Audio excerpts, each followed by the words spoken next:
বন্ধুরা কেমন আছো সবাই? আজকে নতুন একটা রেসিপি নিয়ে চলে আসলাম। দেখো, এটা আমাদের এখানে বলে কচুর ফুল, আর তোমরা কে কি নামে চেনো তো কমেন্ট করে জানাবে।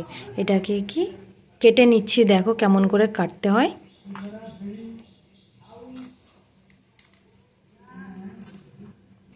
এরকম করে কাটতে হয়, গোল করে কেটে নিয়ে ওর ভেতরে যে ফুলটা থাকে বের করে দিতে হবে, দিয়ে এমন গোল গোল করে কেটে নিতে হবে।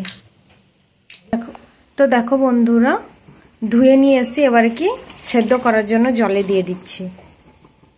আগে থেকে তেঁতুলটা চটকে জলটা বের করে নিয়েছিলাম, সেটা দিয়ে দিচ্ছি। লবণ দিয়ে দিচ্ছি।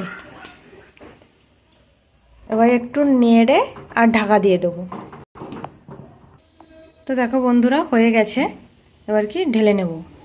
তো দেখো বন্ধুরা, আগে থেকে চিংড়ি মাছে কি নুন হলুদ মাখিয়ে রেখেছিলাম। এবার কি চিংড়ি মাছগুলো ভেজে নেব। চিংড়ি মাছ ভাজা হয়ে গেছে, হালকা করে ভেজে নিয়েছি। এবার কি নামিয়ে নিচ্ছি।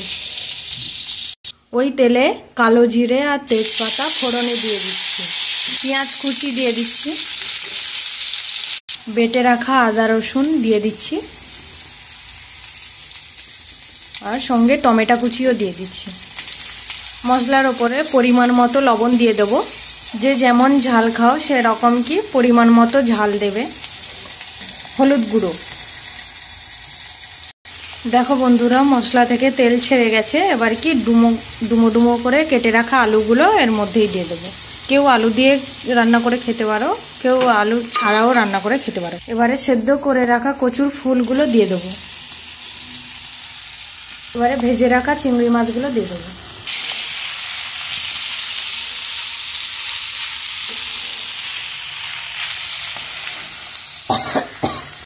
তো দেখো বন্ধুরা, হয়ে গেছে রান্নাটা। এর ওপরে কি ধনেপাতা ছড়িয়ে দিচ্ছি, আর ওপর থেকে একটু মিট মশলার গুঁড়ো দিয়ে দিচ্ছি, দিয়ে একটু নেড়ে আর নামিয়ে নেব। তো দেখো বন্ধুরা, নামিয়ে নিয়েছি। তোমরাও এইভাবে কি বাড়িতে বানিয়ে খেয়ে বলবে কেমন হয়েছে। তো ভিডিওটা এই পর্যন্ত। ভালো লাগলে লাইক কমেন্ট শেয়ার আর চ্যানেলটা সাবস্ক্রাইব করে দেবে। টাটা সবাইকে।